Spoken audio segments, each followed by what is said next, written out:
Basic theme रहने वाला है वो ये है कि किस तरह से नेशनलिस्ट मूवमेंट आगे बढ़ा है। ठीक है, सोशल रिफॉर्म के बाद क्या क्या तब्दीलियां आई हैं, और हम लोग दो टॉपिक को इसमें डील करने वाले हैं आज। और इसके नेक्स्ट क्लास में हम लोग वही दो टॉपिक करेंगे। अगर आज ही वो टॉपिक खत्म हो जाता है तो फिर ठीक है, उसके बाद हम लोग जोग्राफी पे स्विच करेंगे। ठीक है, आखिरी का पारसी रिफॉर्म हो गया, टॉपिक डालना Sikh reform. Sikh reform.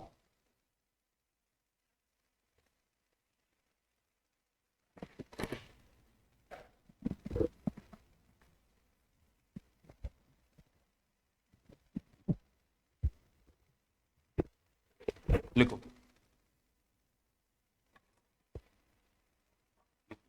As the national movement was active,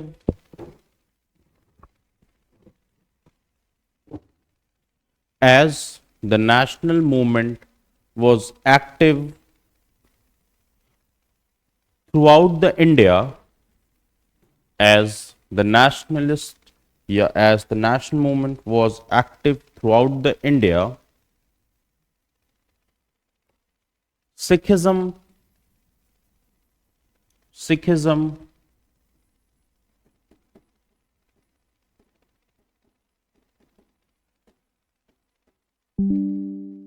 Sikhism also needed Sikhism also needed a reform in its own. Sikhism also needed a reform in its own.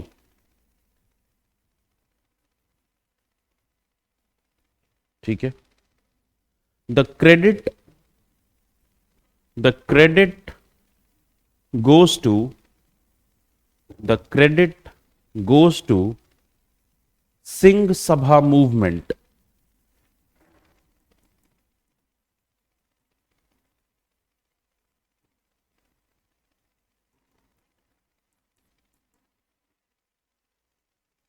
कौन से मूवमेंट को?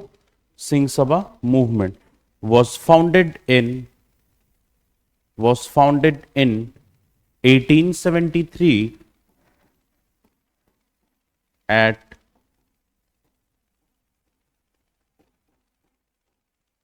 अमृतसर। सिंह सभा मूवमेंट 1873 में बना है, और कहां पे बना है? अमृतसर में। नेक्स्ट लिखना इसमें आगे। Most of the Punjab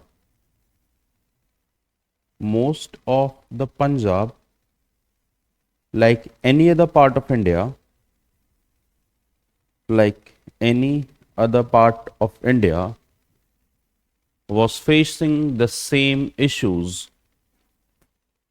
Most of the part of Punjab, like any other part of India, was facing the same issues, such as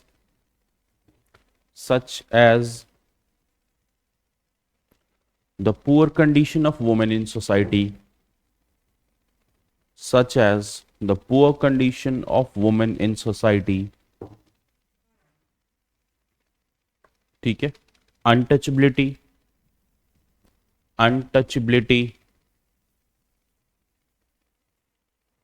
ठीक है, untouchability and social and religious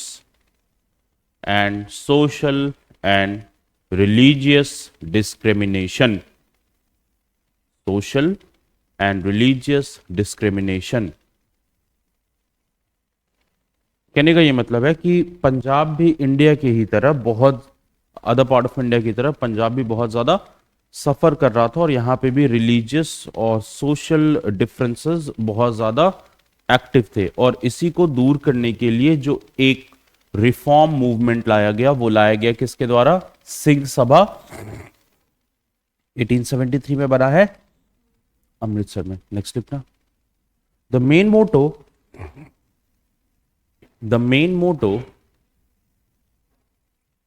were following. The main motto were following.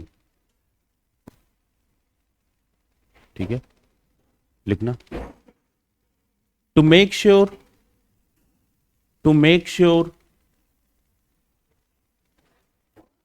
to provide modern and Western, to make sure to provide modern and Western education to Sikh,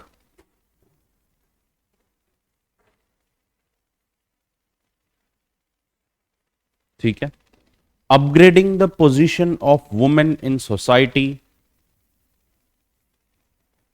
upgrading the position of women in society,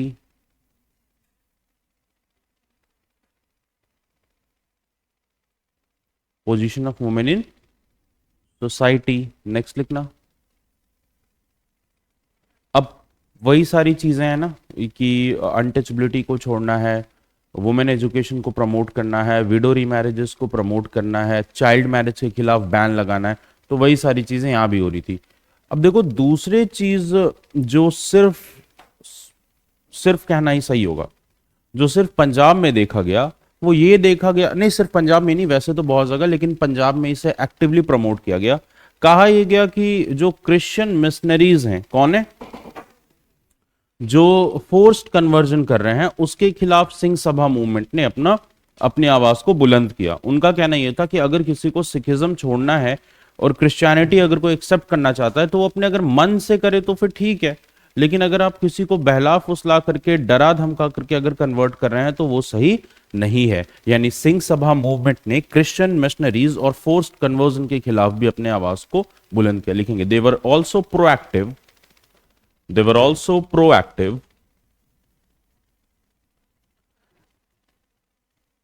against they were also proactive against raising their voice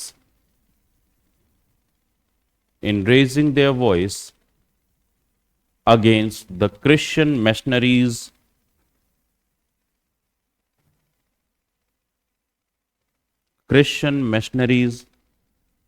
and forced conversion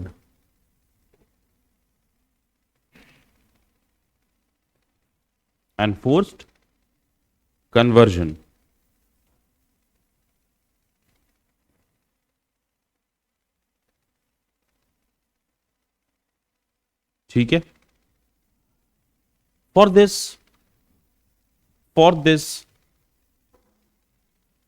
Khalsa school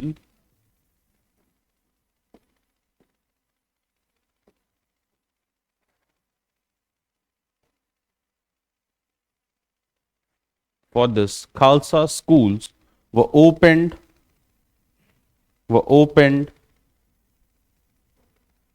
by Singh Sabha. Khalsa schools were opened by किसके द्वारा? अब देखो खालसा जो word है वो हिंदी, उर्दू और Punjabi word खालिस से बना है। किससे बना है?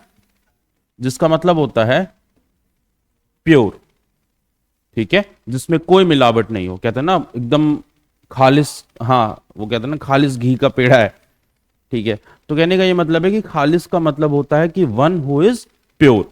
और जो खालसा पंथ के लोग होते हैं, सिखिज्म में जो खालसा पंथ को फॉलो करते हैं, वो भी ऐसे लोग हैं जो कि अपने आप को प्योर मानते हैं। प्योर कहने का ये मतलब है, ऐसा नहीं है कि वो अपने आप को बहुत शुद्ध मानते हैं कि हम बहुत ऊंचे दर्जे के, ऐसा कुछ नहीं है। वो प्योरिटी आती है उनके थॉट प्रोसेस से, ठीक है। वो गुरु साहब को, गुरु ग्रंथ साहिब को मानते हैं, इसके साथ ही साथ 10 गुरु को मानते हैं, है ना।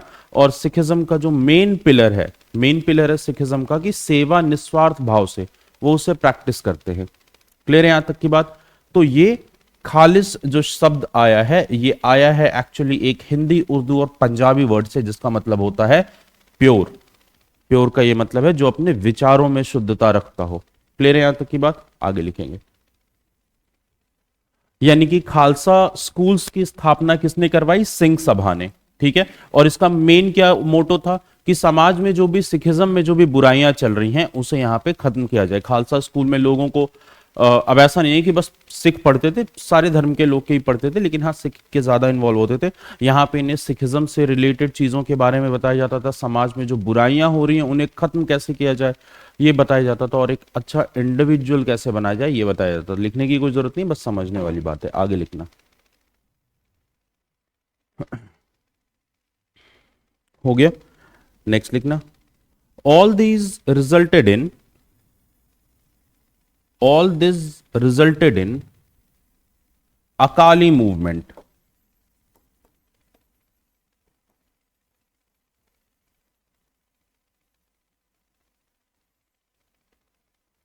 All this resulted in Akali movement.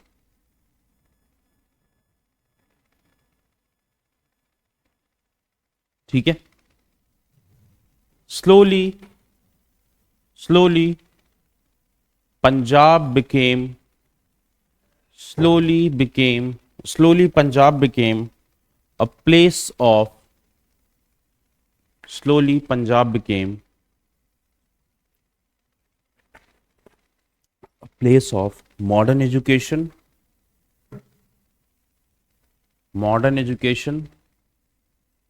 and political activeness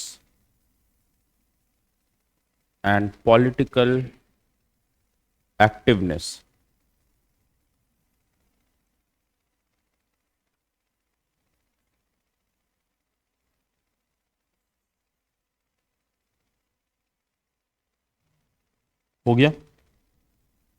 clear है यहां तक की बात। नेक्स्ट टॉपिक लिखना,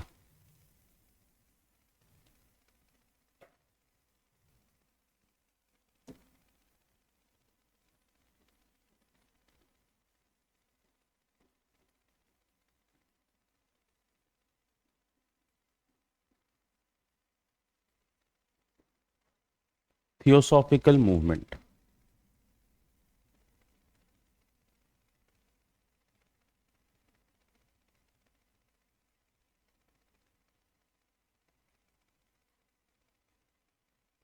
ठीक है।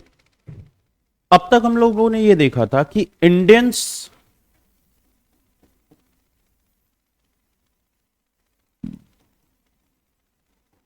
इंस्पायर्ड हो रहे थे, इंस्पायर्ड तो नहीं कहेंगे, चाह रहे थे कैसा, एंड, है ना।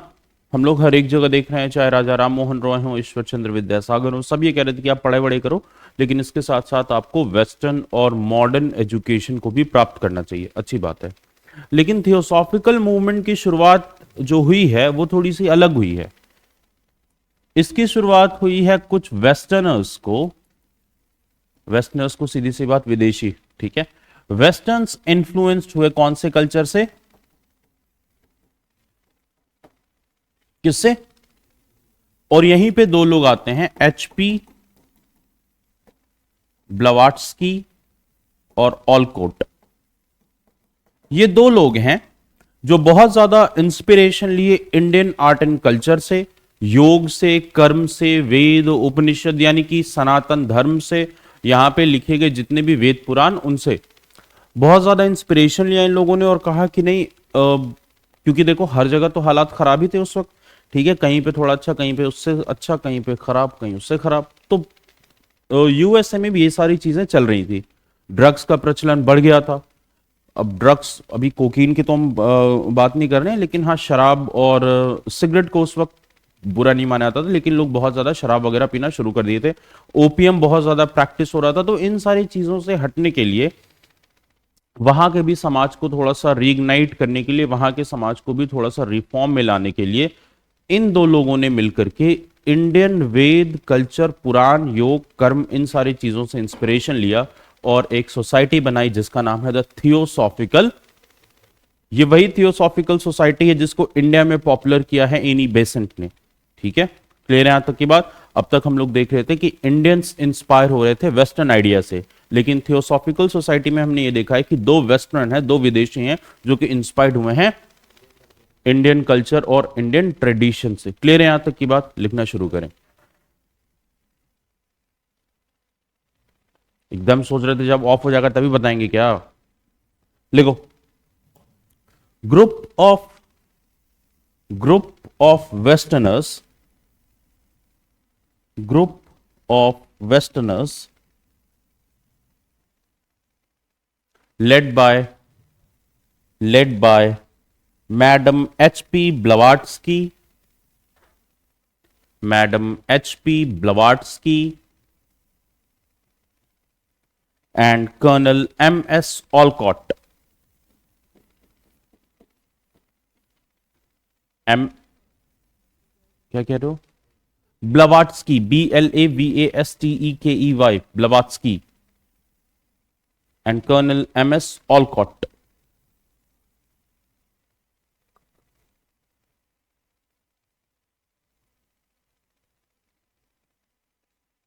ठीक है. They were inspired by Indian culture and tradition. They were inspired by Indian culture and tradition. ठीक है. And in 1875 they formed a Theosophical Society.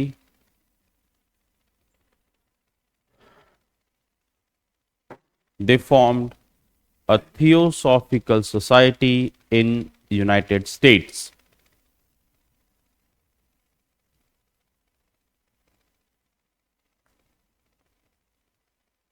ठीक है. यानी थियोसॉफिकल सोसाइटी बना कहां पे है? कहां? यूनाइटेड स्टेट्स में. 1882 में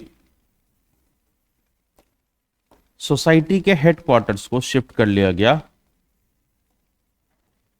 मद्रास. कहां पे कर दिया गया?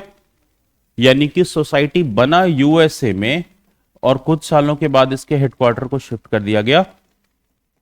लिखेंगे इन 1882. लिख लो ये वाला पॉइंट, हेडक्वार्टर को जो शिफ्ट किया गया, खुद से लिखो.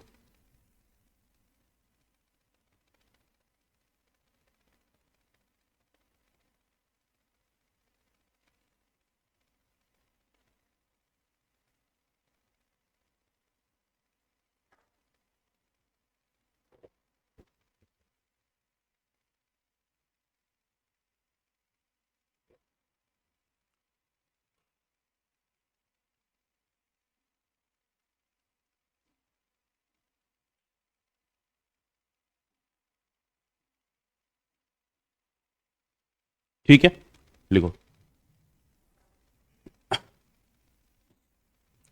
Society believed that a special relation between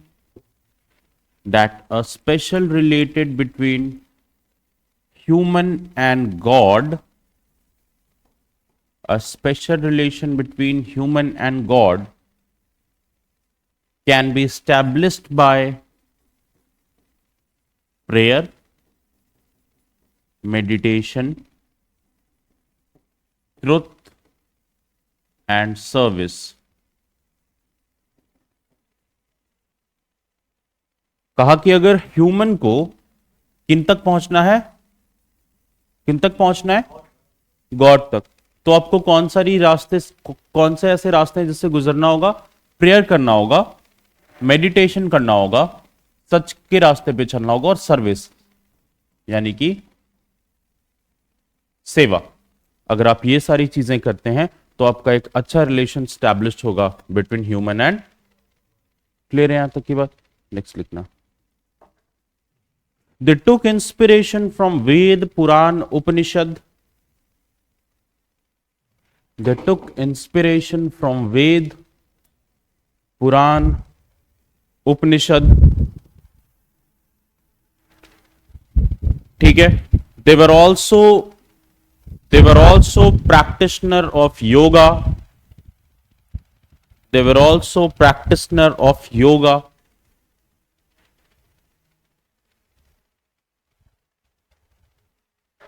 They were also practitioner of yoga. ठीक है, क्लियर है यहां तक की बात? पैराग्राफ चेंज करना. In India,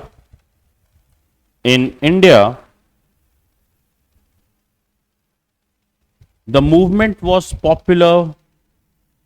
In India, the movement was popular. Movement was popular by the effort of Annie Besant.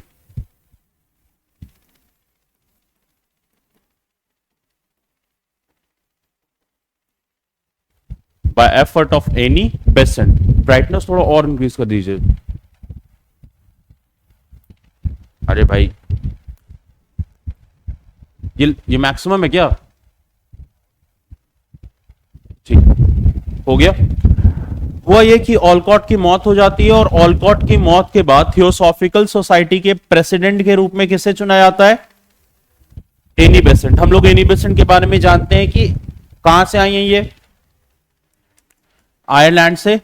ठीक है, वहां पे एक और मूवमेंट चल रहा था। कौन सा मूवमेंट चल रहा था? Irish home rule. यही तो होमवर्क था कल, यही तो होमवर्क दिया था होम रूल लीग मूवमेंट के बारे में पढ़ने में। कल नहीं, इससे पहले वाले क्लास में। सब गोल गपाटा है सबका। ठीक है, Irish home rule league movement चल रहा था। तो अब आयरलैंड भी उस वक्त ब्रिटेन में ही था। किसमें था? ग्रेट ब्रिटेन में था। लेकिन आयरलैंड अपनी एक अलग आइडेंटिटी चाहता था। क्या चाहता था आयरलैंड? कि हमें एक अलग आइडेंटिटी मिले। अब थोड़ा सा इसको देख लेते हैं। ग्रेट ब्रिटेन बहुत सारे कंट्री का बना हुआ एक ग्रुप है जो कंसिस्ट करता है सबसे पहले तो इंग्लैंड, आयरलैंड, स्कॉटलैंड और वेल्स। ये वो कंट्रीज हैं जो मिल करके बनाती हैं ग्रेट ब्रिटेन। अगर तुम ओलंपिक में देखोगे या कॉमनवेल्थ गेम में देखोगे तो इंग्लैंड नाम का कोई देश नहीं खेलता है, ग्रेट ब्रिटेन खेलती है ओलंपिक्स में, ये इसमें कॉमनवेल्थ गेम में। लेकिन आज के टाइम में ये हर एक कंट्री अपनी अलग अलग आइडेंटिटी है। इंग्लैंड तो एक अलग कंट्री ही है, आयरलैंड भी अलग कंट्री है, स्कॉटलैंड और वेल्स अलग अलग कंट्री है। लेकिन किसी जमाने में ये सारे ग्रुप मिलकर के एक देश का हिस्सा थे और ये इस फ्लैग को मानते थे। ये फ्लैग है ना, ऐसा झंडा रहता है ब्रिटेन का, है ना, व्हाइट ग्रीन, ये ब्लू बैकग्राउंड में और ऐसा करके। लेकिन आज के टाइम में हम ये वाला हिस्सा देखते हैं कि ऐसा रहता है और बीच में एक रेड कलर का एक ऐसा क्रॉस बना रहता है। तो अब वो इंग्लैंड का झंडा हो गया है। लेकिन जब इन सारे कंट्रीज को एक साथ हम देखते हैं तो हम फॉलो करते हैं इस झंडे को। क्लियर है यहां तक की बात? तो उस समय हर एक मुल्क, ये हर एक देश इंग्लैंड से परेशान था। आयरलैंड भी, स्कॉटलैंड भी और वेल्स भी। और ये सब क्या चाहते थे? इंडिपेंडेंस। और इसी इंडिपेंडेंस के कारण आयरलैंड में एक मूवमेंट शुरू हुआ जिसको कहा गया Irish home rule league movement. और इसी Irish home rule league movement से इंस्पायर होकर के इंडिया में क्या बन गया? Home rule league movement. ठीक है, हम लोग अभी डिटेल में नहीं जाएंगे, मैं बताऊंगा पढ़ाऊंगा होम रूल लीग मूवमेंट क्या है। लेकिन ये याद रखना कि इसकी शुरुआत, दरअसल इसकी इंस्पिरेशन ली गई है कहां से? आयरलैंड से। और इसको पॉपुलर किन्होंने किया? एनी बेसेंट ने, जो कि खुद आयरलैंड की रहने वाली थी और थियोसॉफिकल सोसाइटी से पहले जुड़ करके इंडिया में योग और हिंदुइज्म को समझने लगी और धीरे धीरे धीरे धीरे आकर के एक्टिव पॉलिटिक्स में भी हिस्सा लेने लगी। इनकी पॉलिटिक्स में एक्टिवनेस इतनी ज्यादा थी that Annie Besant became the first women to became the president of INC. Clear है यहां तक की बात? और ना सिर्फ आईएनसी की बल्कि Indian theosophical society of India की भी ये चल करके प्रेसिडेंट बनी। क्लियर है यहां तक की बात? समझ में आया? यानी हम ये देख पा रहे हैं कि theosophical society women as well as men दोनों को इक्वली प्रमोट कर रहा था। क्लियर है? लिखो क्या था आखिरी पॉइंट? हाँ क्या संदीप, लास्ट पॉइंट क्या था?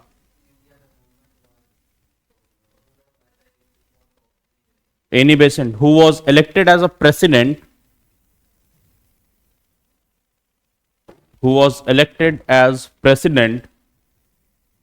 after Olcott.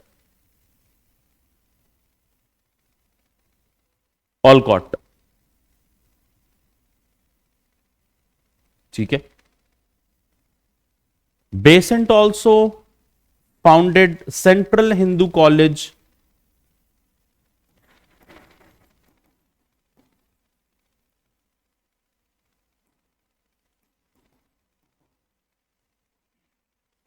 इन वाराणसी, बनारस मत लिखना, इन 1898।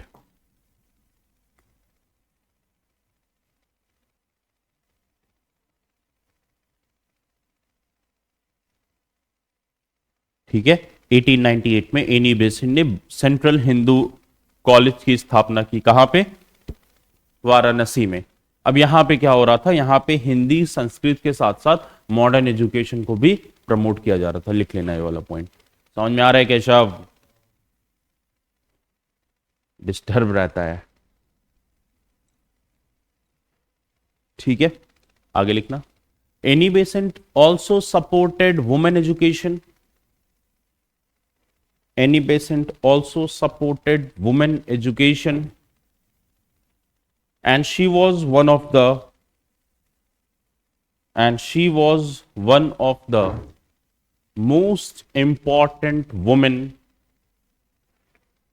and she was one of the most important women, क्या कह रहे हो? Women education, and she was also one of the most important women in Indian national movement.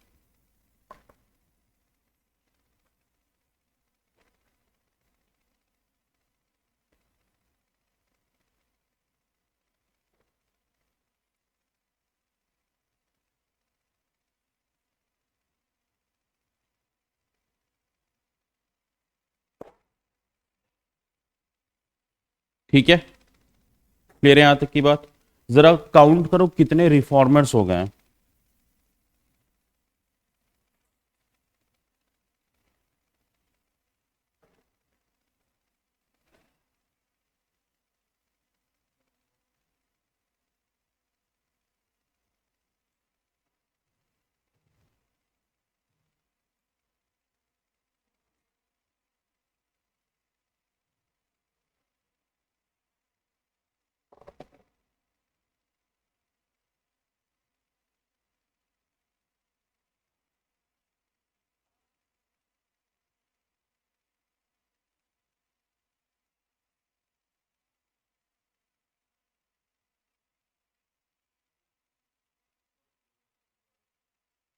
कितना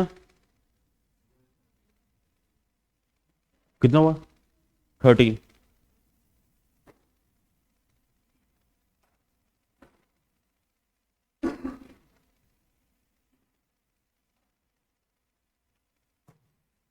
टॉपिक डालना, sir Syed Ahmad Khan.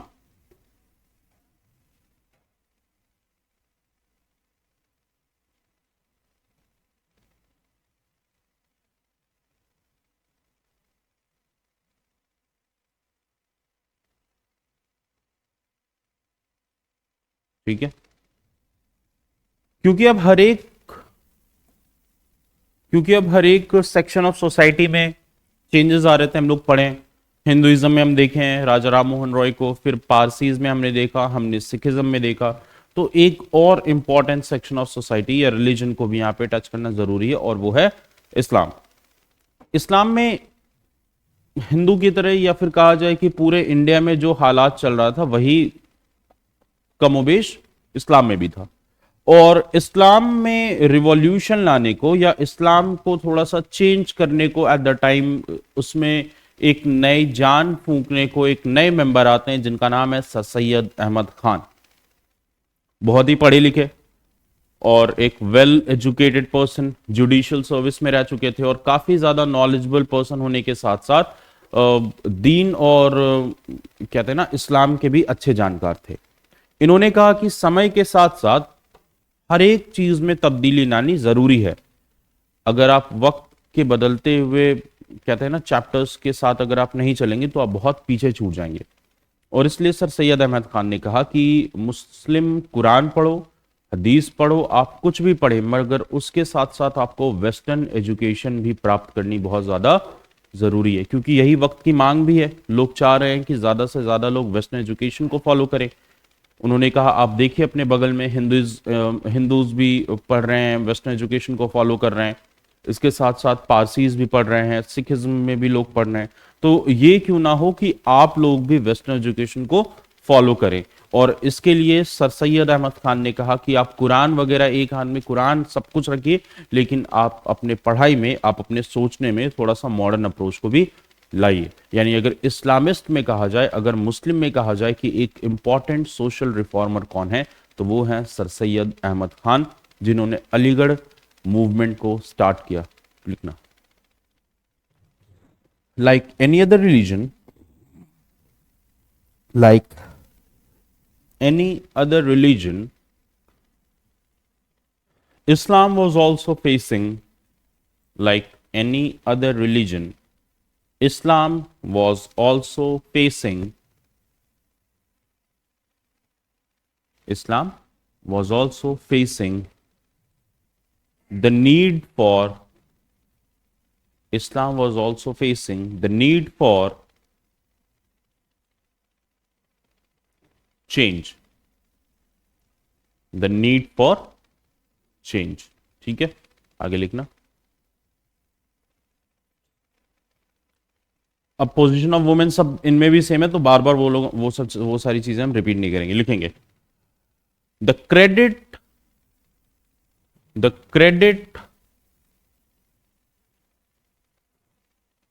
To make reform, the credit to make reform in Islam goes to Sayyid Ahmad Khan।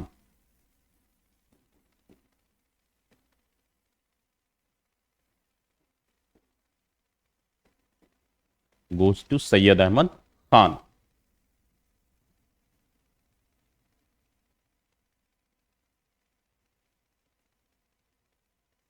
ठीक है, a well educated person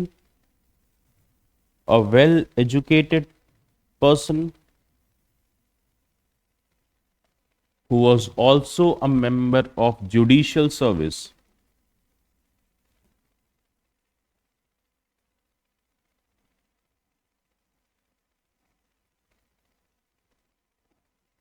judicial service. ठीक है, बहुत ज्यादा loyal थे Britishers को लेकर के, है ना, ब्रिटिशर्स को लेकर के बहुत ज्यादा लॉयल थे, उनके बहुत करीबी थे, जिसके कारण 1888 में इन्हें नाइटहुड से सम्मानित किया गया। किससे सम्मानित किया गया? अब देखो, नाइटहुड जिसे मिलता था उसे एक टाइटल दिया जाता था, उसके नाम के आगे सर लगा दिया जाता था, और इस तरह सैयद अहमद खान बन गए सर सैयद अहमद खान। ठीक है, यानी कि जिस तरह ब्रिटिशर्स हमारे यहाँ होता है ना पद्म भूषण, हम लोग इस तरह किसी को सम्मानित करते हैं, तो उसी तरह ब्रिटेन में क्या दिया जाता है? नाइटहुड। तो नाइटहुड में क्या होता है, आपने वो मूवी देखी है किसी ने? वो एक अक्षय कुमार की मूवी है, उसमें लास्ट में सबको हंसने लगते हैं, मतलब कि हाउसफुल, जो सबसे पहले वाली हाउसफुल है, उसमें है ना अर्जुन रामपाल जाता है, उसे नाइटहुड दिया जाता है। तो होता क्या है उसमें कि क्वीन के सामने बो डाउन किया जाता है, और क्वीन दोनों शोल्डर्स पे तलवार रखती हैं, है ना, और उसके बाद वो तलवार रखती हैं, और फिर वाइन दिया जाता है मुफ्त में, एक ग्लास वाइन भी पी लेता है वहां पे, और फिर उसे एक मेडल दिया जाता है, और इस तरह से कहा जाता है कि आप लॉयल हैं ब्रिटिश गवर्नमेंट को लेकर के। ये कुछ नहीं, ये एक तरह का लॉलीपॉप है जिसे दिया जाता है कि ब्रिटिशर्स कहते हैं अरे वाह बहुत अच्छा। इस तरह इंडिया में भी बहुत लोगों को नाइटहुड मिला, रविन्द्रनाथ टैगोर को भी नाइटहुड मिला। ठीक है, वो अलग बात है कि उन्होंने बंगाल विभाजन के बाद नाइटहुड को लौटा दिया था, और बहुत ज़्यादा चीज़ें खराब होने लगी बीच में। उसके साथ ही साथ आज के टाइम में अगर देखोगे तो ब्रिटेन में अभी रिसेंटली तो नहीं कहूँगा, लेकिन नाइटहुड से जिसे सम्मानित किया गया, एलिस्टर कुक नाम का एक बैट्समैन है, उसे उपाधि दी गई है, डेविड बेकहम को मिला है। इसके साथ साथ ही मिस्टर बीन तो देखा होगा ना सबने, रॉमन एटिंगसन, वो भी ब्रिटिश है, और उन्हें भी नाइटहुड से सम्मानित किया गया है। यानी नाइटहुड ब्रिटेन का एक सम्मान है जो कि दिया जाता है गवर्नमेंट के द्वारा, जी नहीं, वहां के, यानी अब जिसको भी नाइटहुड मिलेगा वो देंगे क्या देगा? वहां पर का किंग। ठीक है, क्वीन तो रही नहीं, तो अब जो किंग है वो नाइटहुड से लोगों को सम्मानित करेगा। एक छोटा सा मेडल होता है, वो लगा दिया जाता है। मेडल लगा दिया गया, इसका मतलब कि आप वफादार हैं ब्रिटेन को लेकर के। ठीक है, उसके बाद उनको कुछ अलग अलग सर्विसेज दी जाती हैं, जैसे कि फ्लाइट वगैरह पे आने जाने पे उनको थोड़ा सा एक वो कहते हैं ना, थोड़ा सा एज, डिस्काउंट नहीं यार, उनको प्रेफरेंसेस दे। डिस्काउंट क्यों देगा यार? जो नाइटहुड जिसको मिल रहा है उसके पास है अच्छा खासा पैसा, उसको डिस्काउंट नहीं चाहिए। ठीक है, वो डिस्काउंट नहीं चाहिए उसको कि सर मेरा अपग्रेड कर दीजिए, ऐसा नहीं होता है। तो उसको थोड़ा सा प्रेफरेंस दिया जाता है ना। इसके साथ ही साथ अगर कभी लॉर्ड्स सब जानते होंगे, क्रिकेट मैच वहां पे होता है, मतलब वर्ल्ड का, अगर कहते तो है उसको हाउस ऑफ क्रिकेट, कि क्रिकेट वहीं पे इजाद हुआ। अरे संदीप सो क्यों रहो यार, जाके पानी पियो, पानी पियो, जाकर के पानी पियो, जाओ जाओ पानी पी लो, बाहर जाके पानी पिलाओ यार उसको। दम मस्त। क्या पढ़ा रहे थे लॉर्ड्स के बारे में? तो आंख आंख बंद करके सुन रहे थे क्या? तभी तो मनन करो, तबीयत नहीं सही है क्या? ठीक है, मूवी आ रहा है उसी के लिए एक्साइटेड हो क्या? तुम्हारे संदीप रेड्डी वेंगा का मूवी आ रहा है एनिमल, उसी को लेके एक्साइटेड है लगता है। ठीक है, तो कहने का ये मतलब है कि नाइटहुड से जिसको सम्मानित किया जाता है, इसका ये मतलब है कि आप ब्रिटिश क्राउन को रॉयल, आप लॉयल हैं, आप हमेशा लॉयल रहेंगे, आपकी हमने वो कहता है ना लॉयलिटी खरीद ली है। तो ऐसा ही होता है, जिसको मिलता है तो वो, ऐसे बहुत देशों में भी सम्मान मिलता है, जैसे फ्रेंच में द ऑर्डर ऑफ फ्रेंच मिलता है, सऊदी अरेबिया में भी दिया जाता है, पाकिस्तान में भी दिया जाता है टेररिस्ट वगैरह को। ठीक है, हाँ पाकिस्तान में भी दिया जाता है। तो ये सारी चीजें हैं जो हर एक कंट्री अपने अपने तरह से करती हैं। तो यहाँ पे सर सैयद अहमद खान को सर की उपाधि दे दी गई, सिर्फ इसलिए नहीं कि वो बहुत ज्यादा लॉयल थे, ये सारी बातें अलग से है, लेकिन हाँ एक ये बात थी कि वो मुस्लिम समाज के यूथ में एक पॉजिटिव चेंज लाना चाह रहे थे। क्या चेंज लाना चाह रहे थे?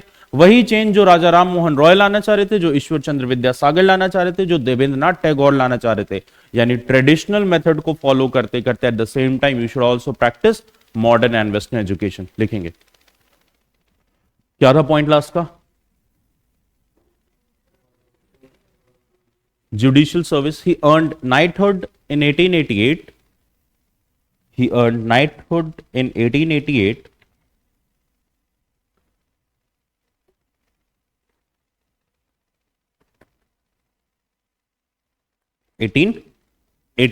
And was given the title of Sir. And he was given the title of Sir. हो गया? ठीक है, लिखना। हाँ, डॉन ब्रैडमैन को भी नाइटहुड मिला था, उन्हें भी सर डॉन ब्रैडमैन कहा जाता है। ठीक है, नेक्स्ट लिखना। Khan wanted Muslim youth, Khan wanted Muslim youth to have a modern and scientific approach. Khan wanted Muslim youth to have a modern and scientific approach. Modern and scientific approach, which required them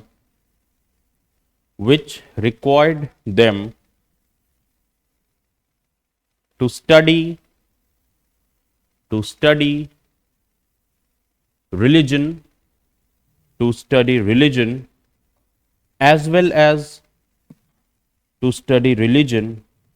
as well as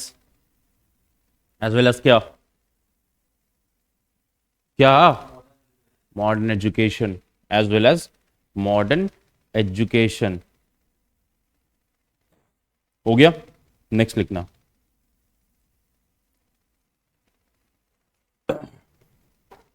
The study of Quran is important. The study of Quran is important, but at the same time, Muslims should also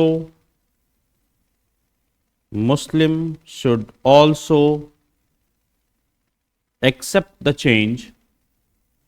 Muslims should also accept the change to make sure Muslims should also change to make sure that the religion is going in the right direction. That the religion is going in right direction.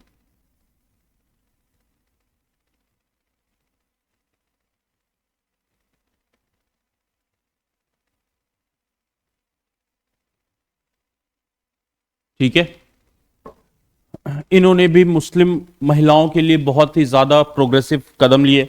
जैसे इन्होंने कहा कि ये पर्दा वगैरह जो है बिना मतलब का, ये सब सारी चीजें हैं। ठीक है, अगर आप शर्म देखने वाले की आंखों में होता है, ये ढांक ढकोसला करने की जरूरत नहीं है। इसके साथ साथ ही साथ उन्होंने कहा कि गर्ल एजुकेशन को प्रमोट करना चाहिए, और ये जो मुस्लिम में जो तलाक का जो कॉन्सेप्ट है उसमें चेंजेस लाने चाहिए। ऐसा नहीं होना चाहिए कि कोई मन मर्जी से कभी भी तलाक करके किसी की भी लाइफ को बर्बाद कर दे। इसी के साथ मल्टीपल वाइफ रखने के भी ये सख्त खिलाफ थे। इन्होंने कहा women should also be treated as same, क्योंकि अब अगर तुम ये देखोगे तो हिंदुइज्म में आ चुका था चेंज, सिखिज्म में भी चेंज आ रहे थे, तो अहमद खान ने कहा कि इस्लाम में भी चेंजेस लाना, और यहीं पे वो भी ये कॉन्सेप्ट फिर वही होगा। आप वुमेन को अगर एजुकेट नहीं करते हो तो आप क्या क्रिएट कर देते हो सोसाइटी में? वैक्यूम। आप सोसाइटी में वैक्यूम को क्रिएट कर देते हो, इसीलिए वुमेन एजुकेशन को इन्होंने बहुत ज्यादा तवज्जो दी। इसके साथ ही साथ बहुत सारे बुक्स को उर्दू में ट्रांसलेट कराया। अब बहुत लोग इंग्लिश नहीं पढ़ पाते थे, है ना, तो इन्होंने खुद से बहुत से बुक्स को उर्दू में ट्रांसलेट कराया। अरबी फारसी के बहुत अच्छे नॉलेजेबल पर्सन थे। हिंदी के साथ साथ बहुत सारे और भी मल्टी लिंग्विस्टिक लैंग्वेज को जानते थे, जिसके जिसके तहत इन्होंने बहुत सारी बुक्स को, जो विदेशों में पढ़ा जाता था, लंदन, कैम्ब्रिज, ऑक्सफोर्ड वगैरह में जो बुक्स पढ़ी जाती थी, अब जिसको भाई इंग्लिश नहीं पता है वो कैसे पढ़ेगा, तो उन्होंने इसका ट्रांसलेशन किया उर्दू में, और मेक श्योर किया कि ये सारी किताबें जो हैं, ये सारा जो थॉट है, ये दूसरे लोगों तक पहुंच सके। देखो, किताब को पढ़ने से बस ऐसा नहीं कि आपने किताबें पढ़ ली, ऐसा नहीं है। किसी राइटर को एक बुक लिखने में 30 साल लगा। कितना साल? 30 साल। और आप उसी बुक को अगर एक महीने में पढ़ लेते हो, तो इसका यह मतलब है कि उसने 30 साल में जो वो सोचा, उन सबको लिखा, उन सबको आपने बस एक महीने में पढ़ लिया। यानी अगर आप मैं रोजमर्रा की बुक नहीं, मैं सेल्फ मोटिवेशन या कोई भी बुक की मैं बात कर रहा हूं, अगर आप बुक को कॉन्स्टेंटली पढ़ते हैं तो आप कम से कम प्रेजेंट डे में 99.6% पॉपुलेशन से आगे हो जाएंगे। अगर आप हर रोज अगर आप हर रोज ये मानते हो कि हम किसी भी बुक का मान लो 5 पेज पढ़ेंगे, और आप ये प्रोसेस 1 साल तक लेकर के जाते हो, तो आप सोसाइटी के 99.6% से आगे निकल जाओगे। अब फिर वो चाहे बुक आपकी कोर्स की हो, कोर्स की बुक हो तो 5 नहीं, इसको 15 पेज करो, ठीक है। लेकिन अगर कोई भी बुक हो जिसको आप सोचते हैं कि इसको पढ़ा जाना चाहिए, ऑटोबायोग्राफी हो, कुछ भी हो, तो आप सोसाइटी के 99.6% लोगों से पूछ लेंगे। किसी से पूछिए आपने आखिरी बुक कौन सी पढ़ी होगी, बोलेगा हाँ ट्रेन पे सर सलील पढ़े थे, हाँ गृह शोभा, ये सब नहीं, ठीक है। ऐसी कौन सी बुक है जो आपने पढ़ी हो? अगर आप 5 पेजेस भी किसी बुक की रोज पढ़ते हैं, कंटिन्यूसली पढ़ते हैं, तो आप साल में 99.6% लोग से आगे पहुंच जाएंगे, क्योंकि यहां ऑथर ने जो इतना सारा स्टोर किया है 30 सालों में, वो आप महज एक मंथ में उन सबको ग्रैप्स कर लिया। अब ऐसा नहीं है कि एक मंथ में पढ़ लिया फिर दूसरे दिन भूल गए, ऐसा नहीं है। उसको पढ़े और अपने लाइफ में अगर आपने इंप्लीमेंट किया है, तो इसी कारण सर सैयद अहमद खान ने विदेशी बुक्स को, इंग्लिश बुक का ट्रांसलेशन किया उर्दू में, ताकि ज्यादा से ज्यादा पॉपुलेशन तक क्या ये जो थॉट है ये पहुंच सके। क्लियर है यहां तक की बात? लिखेंगे सर सैयद अहमद खान, या बस खान लिखना। Khan was promoter of women education. Khan was promoter of women education, and he was focused on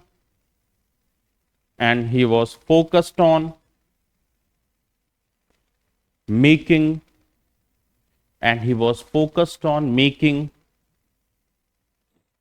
a better society by making strong and independent women. Better society by strong and independent women. ठीक है। He opposed the orthodox Islamic beliefs.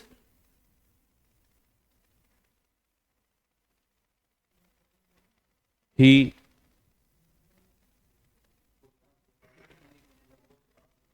orthodox Islamic belief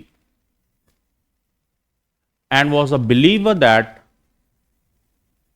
and was a E होगा SAYED and was a believer that a new age of modern technology, a new age of modern technology and modern education is the key to success, is the key to success. Clear है? समझ में आ गई यहां तक की बात? Next लिखना, अगला लिखना। In 1875 he started Mohammedan Anglo-Oriental College. In 1875 he started Mohammedan Anglo-Oriental College. Mohammedan Anglo-Oriental College at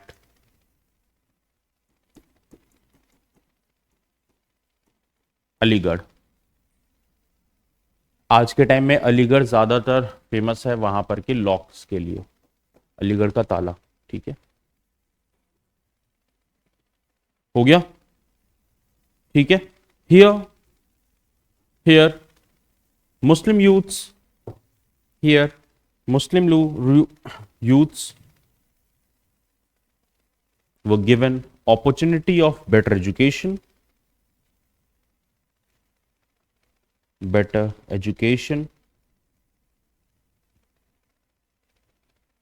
and a good lifestyle,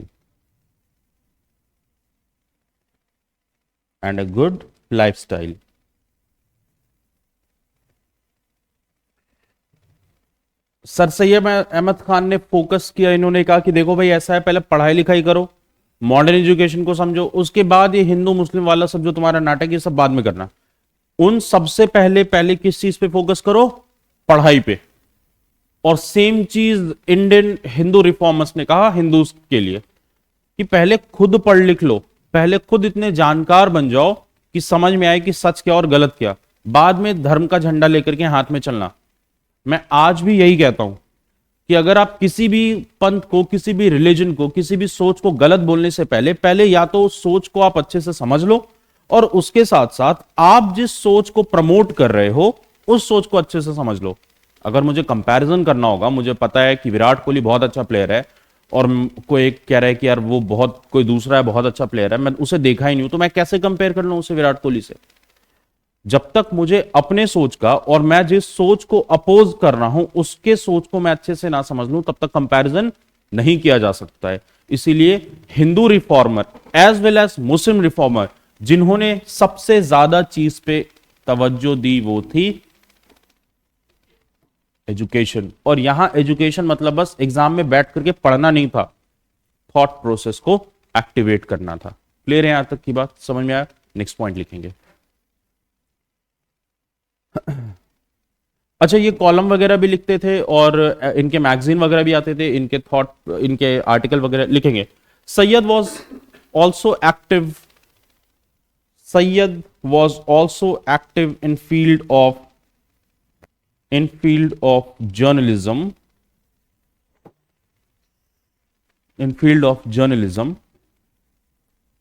His views were published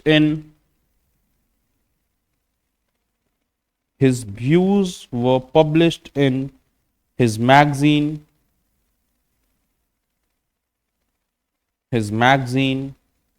known as तहदीब उल अखलाक।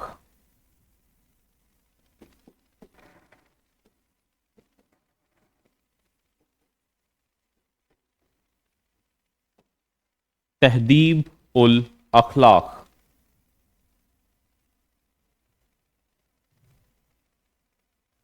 ठीक है, इसका अगर इंग्लिश में ट्रांसलेशन होगा तो इसका मतलब होता है improvement of moral character and manners. लिख लेना, improvement of moral, manner and character.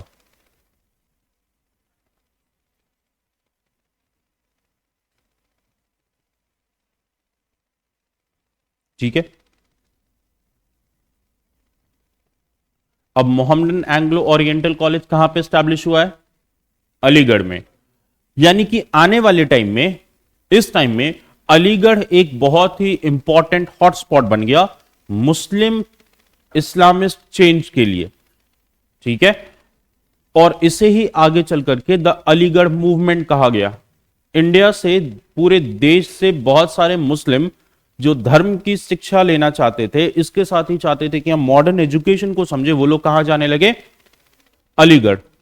और अलीगढ़ में आते के साथ यहां पे अलीगढ़ एक बहुत ही इंपॉर्टेंट प्लेस बन गया मुस्लिम रिफॉर्म और इस्लामिक रिफॉर्म के लिए। जिस तरह हम लोग बंगाल को मानते हैं कि हिंदुइज्म के लिए या पूरे की पूरे सोसाइटी के लिए, ये हिंदुइज्म ही नहीं सोसाइटी के लिए तीन इंपॉर्टेंट जो हम देख रहे हैं, राजा राम मोहन रॉय, ईश्वर चंद्र विद्यासागर और देवेंद्र नाथ टैगोर, जिस तरह बंगाल में एक हॉटस्पॉट बना, उसी तरह मुस्लिम्स के लिए एक हॉटस्पॉट बना अलीगढ़, और इसे कहा गया द अलीगढ़ मूवमेंट। शुरुआत की sir Syed Ahmad.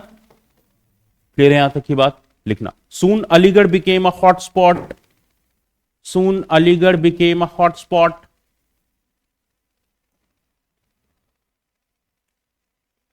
Hotspot for intellectual, intellectual मतलब होता है पढ़े लिखे, ठीक है, for intellectual Islamic thought, for intellectual Islamic thought, intellectual Islamic thought. Muslims from all over the India, Muslims from all over the India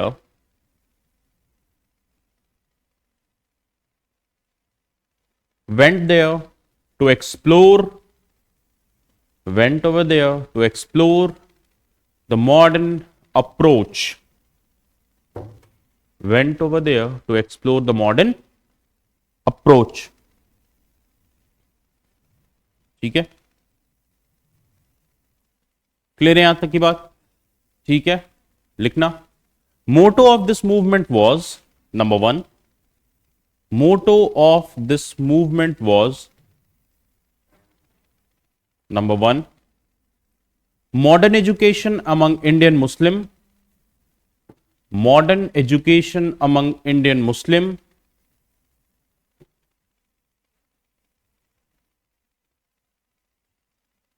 ठीक है, ब्रैकेट में लिखना कुरान प्लस मॉडर्न एजुकेशन, यानी आपको इस्लाम की भी समझ होनी चाहिए और आपको मॉडर्न एजुकेशन की भी समझ होनी चाहिए, Quran plus modern education. Next point लिखना, social reform for Muslim women, social reform for Muslim women such as purdah, divorce, multiple wifes, इसके साथ साथ education.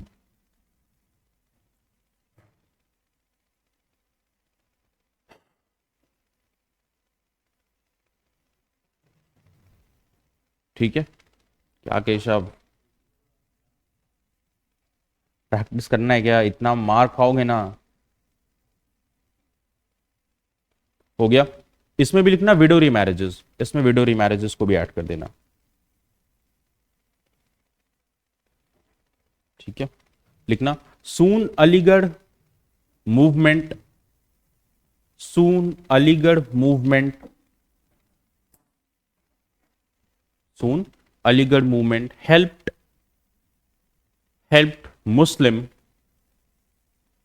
Muslim to understand the concept of modernization, to understand the concept of modernization.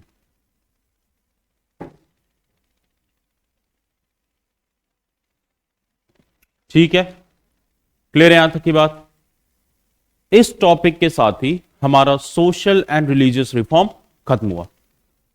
अगर हम लोग थोड़ा सा इसको वाइंड अप करना चाहें तो हम ये देख पा रहे हैं कि सोसाइटी बुरी तरह से बिगड़ चुकी थी और बिगड़ी हुई सोसाइटी को पटरी पे लाने का काम इन लोगों ने किया, ठीक है। हिंदुइज्म में राजा राम मोहन रॉय, ईश्वर चंद्र विद्यासागर, देवेंद्र नाथ टैगोर, उसके साथ साथ ही ज्योतिबा फूले, आप और भी बहुत सारे नाम, सत्यशोधक समाज, थियोसॉफिकल सोसाइटी, ये सारा हो गया। पारसी में भी रिफॉर्म हुआ, सिखिज्म में भी रिफॉर्म हुआ, और इस्लाम में मेन रिफॉर्म, वैसे तो वहाबी मूवमेंट भी है, देवबंद स्कूल भी है, बहुत सारा है, लेकिन एक सबसे इंपॉर्टेंट जो है वो है सर सैयद अहमद खान के द्वारा बनाया गया कौन सा मूवमेंट? अलीगढ़ मूवमेंट। क्लियर है यहां तक की बात? सब लोग एक ही बात कर रहे हैं, सोसाइटी को अपग्रेड करना है तो मॉडर्नाइजेशन को तवज्जो देनी पड़ेगी, सोसाइटी को बेहतर बनाना है तो वुमेन को एजुकेशन देना पड़ेगा। सोसाइटी को बेहतर बनाना है तो पॉलिटिकली अवेयरनेस आपको दिखाना पड़ेगा। ये चैप्टर क्यों इंपॉर्टेंट है या ये सोशल रिफॉर्म क्यों इंपॉर्टेंट है, ये अभी जो हम चैप्टर पढ़ेंगे इसके बाद उसमें आपको पता चलेगा। इसी के साथ हमारा social and reform, modern religious reform का टॉपिक खत्म हो। ठीक है, इसके बाद जो हम लोग टॉपिक शुरू करेंगे वो शुरू करेंगे द पॉलिटिकल कैंपेन, या किस तरह से इंडिया में पॉलिटिक्स ऑर्गेनाइजेशन आया है। क्लियर है यहां तक की बात? ठीक है, 5 मिनट का ब्रेक है, पानी वानी पी करके उसके बाद नेक्स्ट टॉपिक शुरू करेंगे।